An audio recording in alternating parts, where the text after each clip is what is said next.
नमस्कार, मैं अनीता चौधरी और न्यूज अड्डा इंडिया पे आप सभी का स्वागत है। जय भारत, जय हिंद। आजकल खबरों की अगर बात करें तो दो ऐसे संस्थान, दो संगठन, दो नाम, दो शब्द बहुत ज्यादा सुर्खियों में हैं। PFI, popular front of India, जो कि एक आतंकवादी संगठन है और इसके खिलाफ एनआईए ने ऑपरेशन ऑल आउट चलाया हुआ है। और दूसरा वक्फ बोर्ड, वक्फ बोर्ड जो इस देश का ही नहीं कहें, दुनिया का सबसे बड़ा भूमाफिया है। जमीन हथियाने में माहिर, दूसरों की जमीन को कैसे हथियाया जाए, इसके लिए वक्फ बोर्ड, जो कि एक मुसलमानी संस्था है, इस्लामिक संस्था है, वो भारत में एकदम सक्रिय रहता है। हालांकि अगर विश्व के जितने भी इस्लामिक देश की अगर बात करें, वहाँ वक्फ बोर्ड टाइप का कोई भी संगठन, कोई भी ऐसी बॉडी नहीं एग्जिस्ट करती है, उसकी कोई सस्टेनेबिलिटी नहीं है। लेकिन भारत में है, भारत में इस मंशा से है कि कैसे भारत के जमीन पर इस्लामिक जोर जबरदस्ती जो है वो चले, उस पर इस्लामिक कब्जा हो और बाद में जब गजवाए हिंद आए तो ये अपने आप मुसलमानों के नाम चला जाए। वक्फ बोर्ड जो कि जमीन हथियाने में माहिर है और इसको समर्थन देती है जवाहरलाल नेहरू के समय से इसको समर्थन मिलता आ रहा है और वो अब तक बदस्तूर जारी है। अरे कांग्रेस ने तो यहाँ तक कर दिया कि 1995 में वक्फ बोर्ड एक्ट लेकर आई और उसमें सारे अधिकार वक्फ बोर्ड को दे दिए, यहाँ तक कि ट्रिब्यूनल बनाने का भी अधिकार दे दिया। और अगर वक्फ बोर्ड आपके किसी भी जमीन पे कब्जा कर लेती है तो आपका ये अधिकार नहीं है कि आप किसी कोर्ट में जाएंगे या कहीं पे और गुहार लगाएंगे।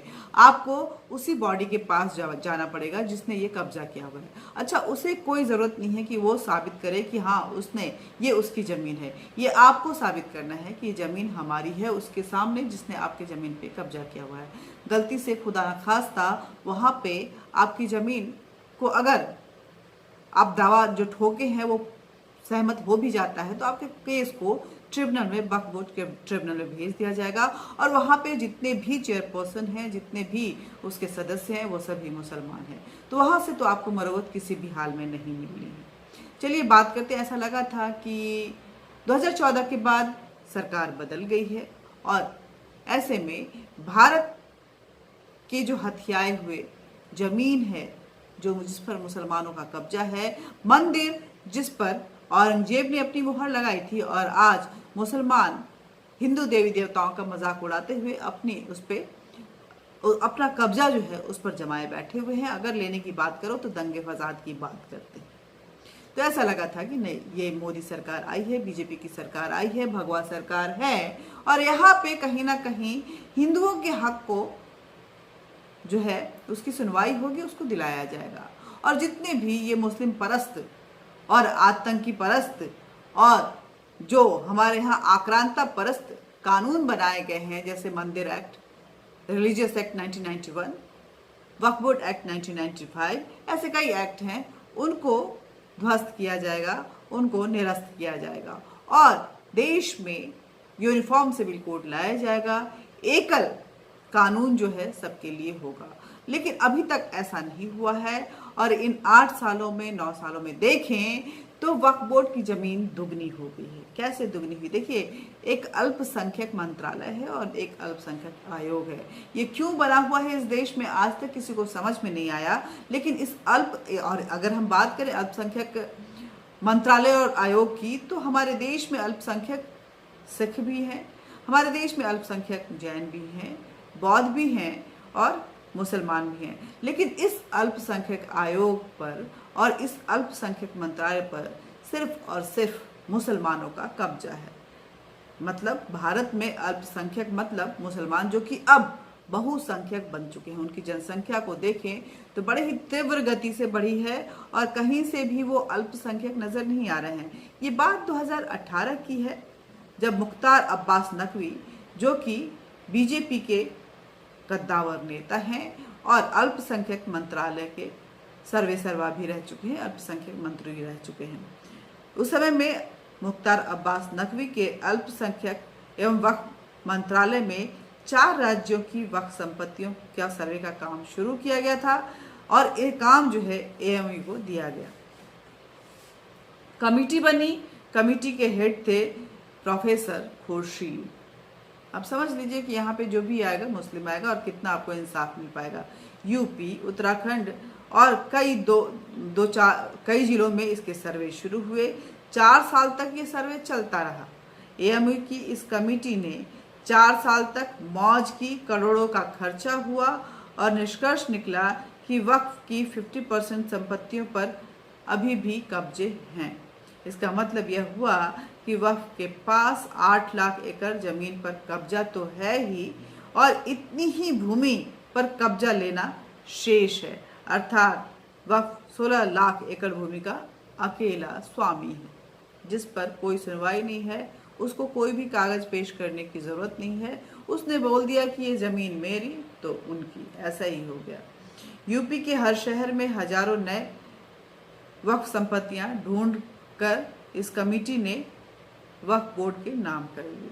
अलीगढ़ शहर में दिलीप दुबे जो कि एक वकील हैं, उनकी अगर माने तो सर्वे कमेटी ने गजब का खेल किया था। उत्तराखंड में हरिद्वार, मसूरी, देहरादून, नैनीताल के हजारों एकड़ भूमि को वक्फ भूमि घोषित करने की कवायद शुरू कर दी थी।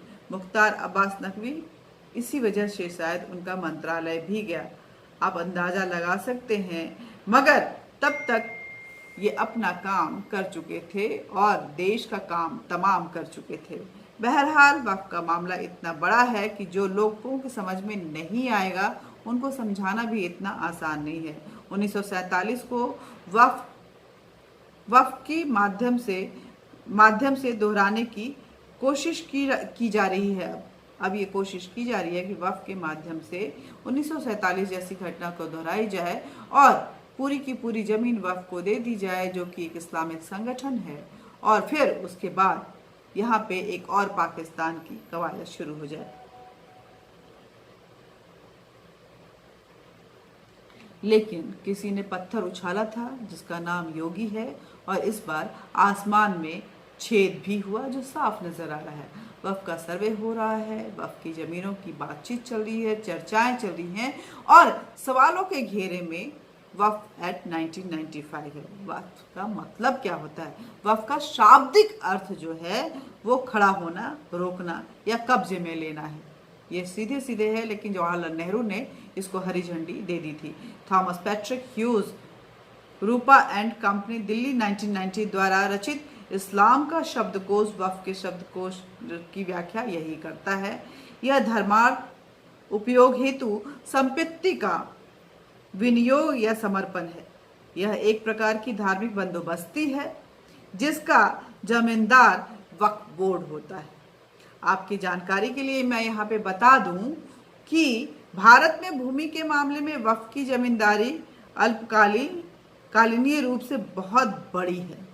इसमें लगभग 4 लाख पंजीकृत संपत्ति और लगभग 6 लाख एकड़ भूमि शामिल है। राज्यसभा के पूर्व उप सभापति रहमान खान की अध्यक्षता वाली एक संयुक्त संसदीय का समिति के अनुसार भारतीय रेलवे और रक्षा विभाग के बाद भारत की भूमि पर अगर तीसरे नंबर पर किसी का कब्जा है, किसी का अधिकार है, तो वह स्वामी बनता है। जो सबसे बड़े तीसरे नंबर के सबसे बड़े भूभाग का वो है वक्फ बोर्ड।